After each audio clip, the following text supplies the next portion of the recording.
Sí. Para contestar tu pregunta, definitivamente sí. El sector de vehículos usados y el crecimiento que ha tenido en los últimos años ha incomodado a los grandes concesionarios. Los números son fríos, la cantidad de unidades que entran usadas es cada vez mayor que las nuevas, producto de, como apuntaba Giovanni, hay una realidad económica en la República Dominicana. Cuando tú te vas al portal del Banco Central y ves que más del 80% de las personas que tienen empleo ganan por debajo de 20,000 pesos, entonces tú te das cuenta que resulta prácticamente una quimera tratar de pensar en adquirir un vehículo nuevo. Claro, imposible. Es prácticamente imposible. Imposible, claro. Saludos amigos de YouTube, aquí estamos con otra entrega, hoy con una denuncia formal de la Asociación de Jóvenes Importadores de Vehículos Usados, donde ellos quieren hacer valer su voz frente a la Dirección General de Impuestos Internos, buscando que el sector se organice, pero que el mismo sea rentable. Y aquí recibimos directamente a Giovanni Morillo, vicepresidente ejecutivo de la Asociación de Jóvenes de Importadores de Vehículos Usados, así como también a Radomiro Peña, consultor jurídico de esta entidad. ¿Cómo están ustedes? Muy buenos días, muchas gracias Peguero por la oportunidad de participar en tu medio de tanto alcance. Gracias. Sí, explíquenos.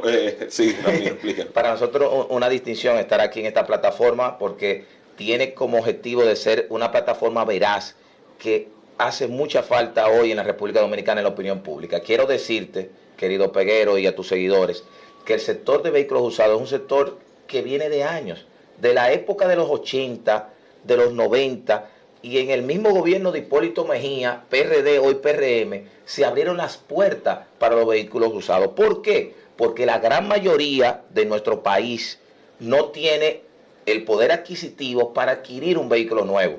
¿Qué dicen los estudios del Banco Central, Peguero? Que más del 80% de los dominicanos gana menos de 20,000 pesos. O sea, ¿cómo una persona va a tener el derecho de adquirir un vehículo nuevo? Es muy difícil, es un gran viacrucis. Y en estos momentos está en juego lo que es vital en la economía de nuestro país, que este sector no desaparezca, y más aún que están involucrados muchos jóvenes en la venta y en la importación de vehículos usados. La Dirección General de Impuestos Internos está impulsando una norma que busca aplicar mucho más control y para que ustedes puedan transparentar mucho más los ingresos que tienen por la venta de vehículos. ¿Pudieran explicarnos cómo ha funcionado en el pasado y qué es lo nuevo que se pretende implementar? Es así, para poner en contexto a la población sobre lo que nosotros estamos proponiendo y solicitando, hay que hacer una breve historia de lo que ha sido el sector de importación de vehículos en los últimos 30 años. A mediados de los 80, a principios de los 90, tiene un boom el tema de la importación de vehículos desde Estados Unidos. Eso termina, digámoslo de esa manera, en el primer gobierno del presidente Fernández en el año 96, cuando producto de una política monetaria se hace posible que el mercado de los vehículos nuevos prospere. Yo recuerdo que en ese entonces tú ibas a Peravia Motor y comprabas un Skoda Felicia 0 kilómetros por 140,000 pesos. ¡Wow! Una ganga. Correcto. Eso permitió que una joven universitaria que ganaba en un banco, en una telefónica, 10, 12,000 pesos, juntara 40 o 50,000 pesos para el inicial, hiciera un financiamiento y pagando 3,000 o 4,000 pesos se montaba en un vehículo nuevo. Sí. Entonces, esa época de bonanza de los vehículos nuevos finaliza en el año 2002. ¿Qué sucede? Recordemos que a mayo del 2003 estalla el escándalo del Banco Baninter y eso da el traste con la estabilidad económica que había para ese entonces. Y un dólar que a noviembre del 2002 estaba a 16 por 1, pasa a 58, 59 por 1. El modelo de negocio de los vehículos nuevos era el siguiente. Los concesionarios daban consignaciones a los dealers y se pagaba la factura 30, 60 y 90 días. Sí. ¿Qué pasa? Esas facturas estaban dolarizadas. Entonces, el que debía $1 millón debía 16 millones de pesos. Y pasó de deber 16 millones de pesos a deber 59 millones de pesos. Qué locura. La mayoría de los dealers de vehículos nuevos desaparecieron. Entonces, hay que generar una alternativa en el mercado. Y ahí se retoma el tema de la importación de vehículos usados. De ahí nacen las principales asociaciones que hoy están vigentes. Entonces, imagínate tú que nosotros al día de hoy todavía conservamos en su gran mayoría el mismo esquema contributivo desde los años 80. Se le han ido poniendo parches, se han ido modificando, incluso en el 2003 entra en vigencia el Tratado de Libre Comercio, lo que también inyecta una mayor cantidad de unidades entrando al mercado dominicano. Entonces eso hace que la proliferación de la cantidad de dealers que se da se multiplique tal vez por 10. Esa es la manera en la que ha crecido el mercado de los vehículos usados en República Dominicana. Al día de hoy, entonces, se hace imprescindible que tanto los dealers como las autoridades nos aboquemos a rediseñar, mejor dicho, un esquema contributivo que nos permita continuar siendo rentables y tributar lo que debemos tributar. Para decírtelo en una sola palabra, el esquema contributivo aplicado a los vehículos usados debe ser sincerizado. Yo creo que es lo más conveniente, nosotros creemos, desde la Asociación de Jóvenes Importadores de Vehículos Usados, que es lo más conveniente. Porque el Estado tributa, para que tengan una idea, de un vehículo usado que se importa de Estados Unidos, un 48%. 48. Un 48%. Es mucho. En el mejor de los casos, cuando son vehículos a los que se le puede aplicar el descuento por libre comercio, estamos hablando de un 38%, pero todavía sigue siendo mucho. Entonces, de alguna manera, repito, tenemos que ponernos de acuerdo, porque para el Estado es mejor tributar algo menos que un 50% de nada. ¿Por qué de nada? Porque a lo que nos abocamos, si continuamos por este camino, es a desaparecer. Eso es lo que nadie ha querido decir. O sea, con esa carga impositiva que se va a aplicar ahora de una manera más estricta, los están condenando ustedes a desaparecer como importadores. Bueno, realmente no se está agregando una carga impositiva. Lo que se está es aplicando una norma que nace de la promulgación de la ley 155-17 sobre el lavado de activos y financiamiento del terrorismo. Sí. Esa norma lo que establece es que debe de depositarse conjuntamente con los traspasos y los endosos la prueba fehaciente de pago.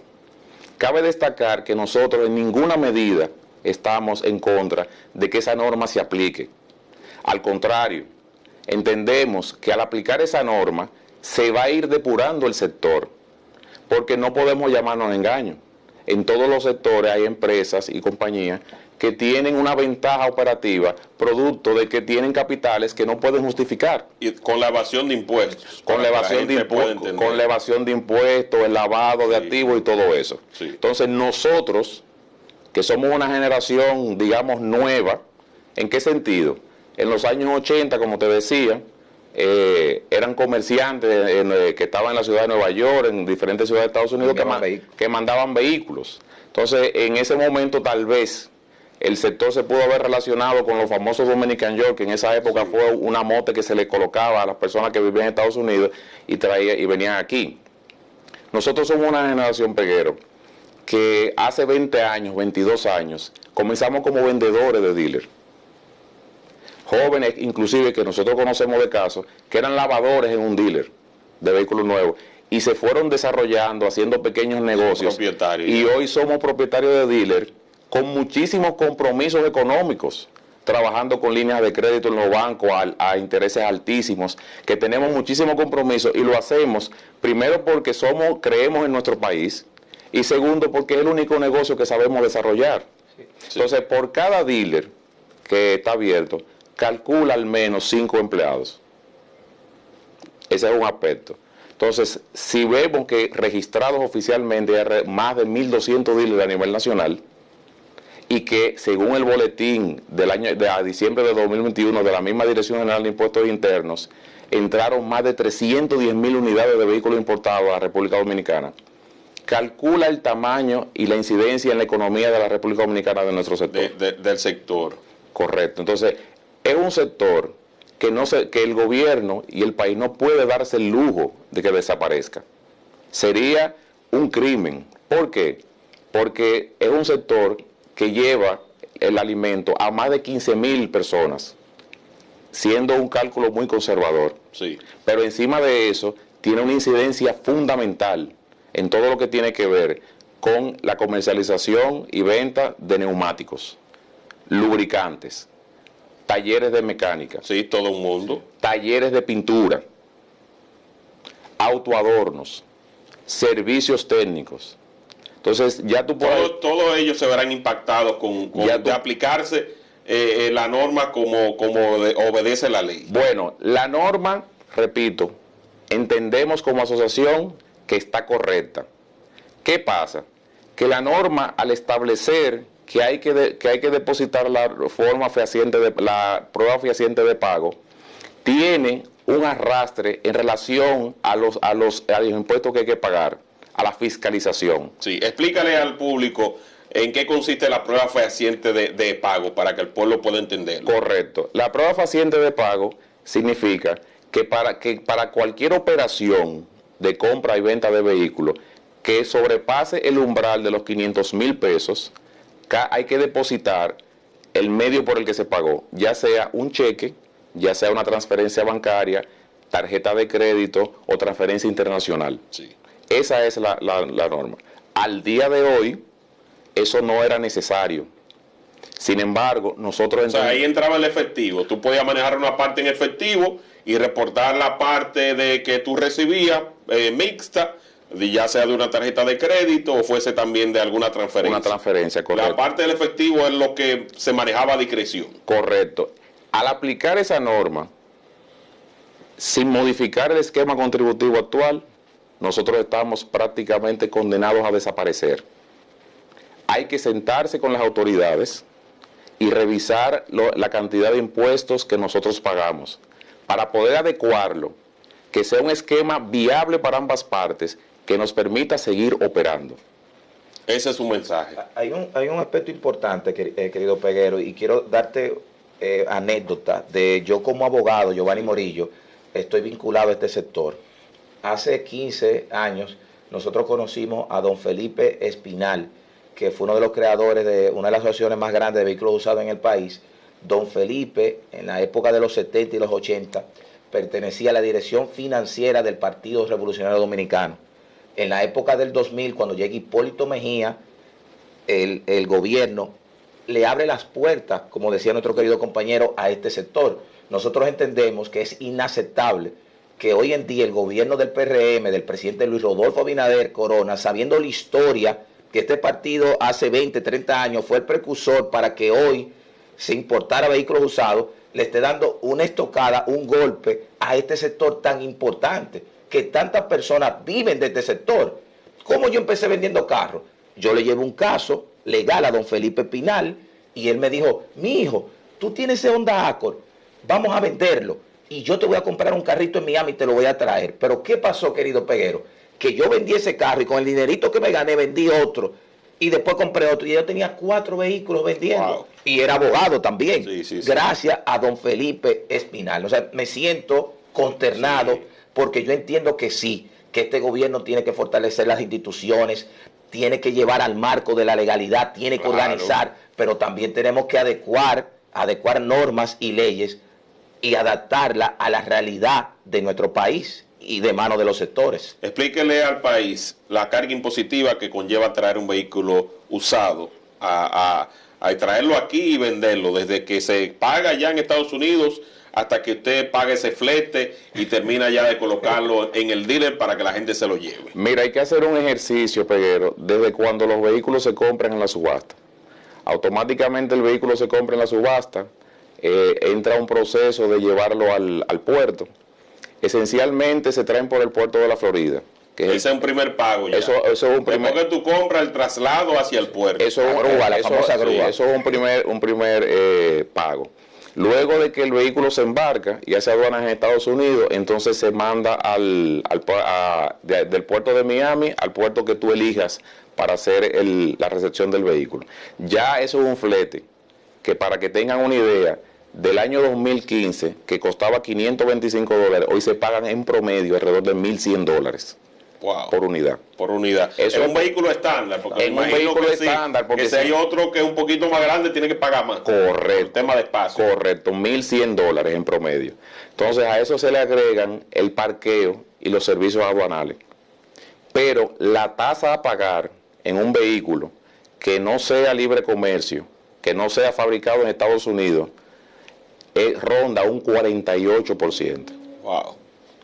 Entonces, estamos hablando de que un vehículo neto, sin los gastos accesorios que yo acabo de describir, que te costó $10,000 en Estados Unidos, no se puede, el costo aquí, sin esos gastos y sin que nadie se gane un centavo, ronda los $16,000. Un carro que costó $10,000. Un carro que costó $10,000. Wow. Y ahí nadie se ha ganado $1, más que el Estado.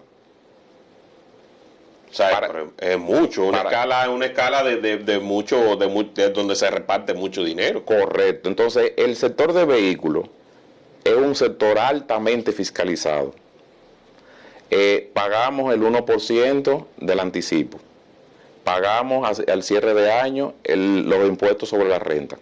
Entonces, cuando tú te pones a ver cómo ha ido aumentando la carga sobre el sector, cómo se han ido disparando los precios internacionales, sí, y cómo ha ido mermando la cantidad de unidades disponibles de hace 2 años para acá, producto de la pandemia, entonces te encuentras con que primero para encontrar inventario es sumamente difícil, segundo, sumamente costoso, y tercero, te encuentras aquí entonces con que tienes que pagar los impuestos sobre el costo de los vehículos que tú compraste. Por eso el mercado ha ido mermando de esa manera. ¿Y no será que ustedes representan una amenaza a los intereses de los concesionarios? Porque mucha gente entiende que con un vehículo modelo 2016, 2017, no tiene por qué pagar un vehículo al precio del que traen los importadores de vehículos nuevos. Te voy a dar un ejemplo, querido Peguero. Un vehículo que tu hijo utilizaba para ir a la universidad, el Corolla, el Honda Civic, era un vehículo que hace 5, 7, 8, 10 años atrás, tú lo comprabas con $300,000, usado. Sí. Y hoy estamos hablando, con la inflación y con los factores que nosotros hemos planteado en esta plataforma, buscar hoy un Honda Civic, estamos hablando de $800, $1,000,000, usado. Que la gente dice, es inaceptable, pero si te vas a los vehículos nuevos, y ahí es que viene esa gran paradoja, esa gran lucha, hay que hablar de $30,000 y $40,000. Cualquier carro para una gente trasladarse a su trabajo en la universidad. O sea, que se le han puesto más difícil al pueblo que quiere tener un vehículo, y lo que han hecho es fortalecer las instituciones financieras, porque lo que hacen es que te financian hasta el 90%. Exacto. Y la gente lo ve y dice, no, pero a mí me están financiando el 90%, pero a fin de cuentas hay que pagarlo por la vía que sea. Hay que pagar ese compromiso, aunque te lo den con un 90%. Y atado a 5 años. Correcto. Sí. Para contestar tu pregunta, definitivamente sí. El sector de vehículos usados y el crecimiento que ha tenido en los últimos años ha incomodado a los grandes concesionarios. Los números son fríos, la cantidad de unidades que entra usadas es cada vez mayor que las nuevas, producto de, como apuntaba Giovanni, hay una realidad económica en la República Dominicana. Cuando tú te vas al portal del Banco Central y ves que más del 80% de las personas que tienen empleo ganan por debajo de $20,000, entonces tú te das cuenta que resulta prácticamente una quimera tratar de pensar en adquirir un vehículo nuevo. Claro, imposible. Es prácticamente imposible. Imposible, claro. Entonces, el vehículo usado en nuestra cultura, en nuestro país, donde el transporte público es ineficaz, inseguro e indigno, representa la primera adquisición de envergadura en la vida de una persona. Fíjate que por encima de la vivienda, un vehículo representa en nuestra cultura la primera adquisición de envergadura. ¿Por qué? Porque todo el que vive en un sector, en un barrio, vive en una casita pequeña, muchas veces tiene que dejar el carro afuera, que no le cabe. Muchas veces el carro es más costoso que la casa. Pero ¿qué pasa? Que esa muchacha tiene que regresar a las 11 de la noche de la UAS. Sí, sí. Ese muchacho tiene que regresar de su trabajo a las 12 de la noche. ¿En qué va a regresar?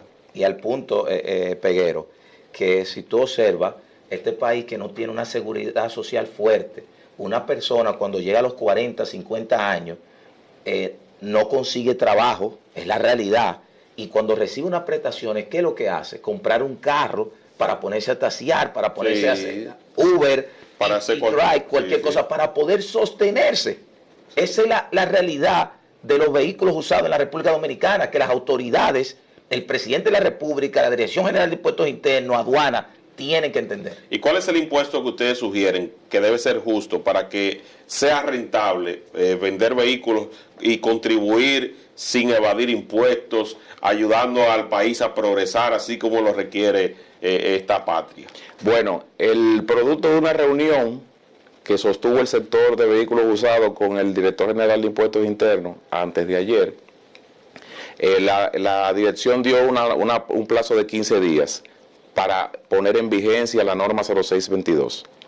Nosotros estamos utilizando ese plazo para, conjuntamente con nuestros técnicos en materia fiscal, diseñar una propuesta que con el favor de Dios estaremos depositando la semana próxima de lo que nosotros entendemos que sería un esquema contributivo viable. Para ambas partes. Para el Estado que quiere recaudar, que estamos en una necesidad donde se evitó una reforma fiscal y que el gobierno necesita ese dinero para poder cumplir con lo que... Al final, Peguero, la prórroga no resuelve la situación. No. La realidad. Claro que sí. Y como tú bien apuntas, como empresarios estamos conscientes de que el Estado debe seguir funcionando.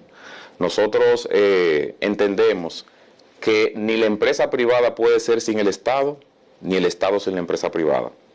El Estado está para regular y la empresa privada para generar riqueza. Sí, sí. Esa es la realidad. Entonces, como te decía, conjuntamente con nuestros técnicos fiscales nos encontramos ahora trabajando para construir una propuesta del esquema contributivo que nosotros entendemos que puede ser viable. Y de ahí en adelante, por supuesto, iniciar un proceso de negociación y poder resolver el problema de raíz sin poner más parches. Sin poner más parches. La industria farmacéutica tiene un esquema contributivo donde no paga ITEVIS. La construcción tiene un esquema contributivo especial también. Sí. La zona franca tiene un esquema contributivo especial. Entonces, ¿por qué no negarnos la oportunidad de sentarse con nosotros, ver cuáles son nuestras necesidades y poder construir una solución juntos? No, y también que es como ustedes han planteado. No es que no quieran cumplir con el compromiso, sino que sea más equilibrado para que el negocio sea sostenible, para que el Estado pueda seguir generando riqueza a partir de la venta de ustedes y para que ustedes puedan también seguir siendo rentables. ¿Y cuál ha sido, Peguero, la realidad de nuestro país en la historia? Que hemos vivido de parches, hemos vivido copiando muchas veces leyes que las queremos implementar de un día para otro el legislador en la República Dominicana. Y voy a citarte un ejemplo. El Código Procesal Penal, cuando llega a nuestro país del Código Modelo Tipo de Iberoamérica del 1988, sí. Mira el revuelo que trajo esa normativa en nuestro país. ¿Y qué decía ese gran hombre, que Dios lo tenga en su gloria, Artañán Pérez Méndez, con relación al Código Procedimiento francés, penal francés, que en Francia lo fueron adecuando y en Francia no dieron ese golpe de un día para otro con una nueva norma? Sí. Y eso es lo que nosotros le estamos exigiendo, y por eso estoy dando ese ejemplo en materia legal con lo que está pasando hoy en día del sector de vehículos en nuestro país. Sí, totalmente, ¿no? Y yo entiendo que la explicación es válida, el reclamo también es válido, y sobre todo también que ustedes han sido honestos en el planteamiento de que quieren que se aplique la norma, que no es que se oponen a la misma, sino que se entiendan y que se sienten en la mesa de las negociaciones, que es lo que se quiere. La vemos inclusive como una ventaja, te decía, porque, bueno, tú nos comentabas fuera de cámara que te preocupaba que tú veías, por ejemplo, vendiendo carros en las aceras, vendiendo todo esto. Sí, sí. A nosotros, como dealers formales, que somos, agencias de vehículos formales, eso también nos preocupa, porque afecta el buen nombre. No es lo mismo nosotros que tenemos un local pagando empleados, asumiendo compromisos económicos, competir con una persona que porque su papá le dio una X cantidad de dinero o consiguió X cantidad de dinero, compró 4 o 5 carros y lo paró en la acera. Cuando se presente una situación y hay que dar respuesta, ¿tú crees que va a ser la misma respuesta de una persona que está legalmente establecida con su domicilio y tiene más de 20 años operando? Nadie que esté bien quiera arruinar su reputación, porque de eso que vive. Correcto. Entonces, yo entiendo que sí, que eso se encaja ahí dentro de lo que ustedes están pidiendo para evitar esa clase de negocios clandestinos que no están amparados 100% bajo los lineamientos que tienen ustedes. Sí. Por eso, más allá de que no nos oponemos, saludamos y felicitamos los esfuerzos que está haciendo las diferentes instituciones, por ejemplo, DGCET, con el reglamento que se dispone de entrar en vigencia para el año que viene, con el tema de regular la apertura de nuevos dealers y depurar a los que ya estamos operando.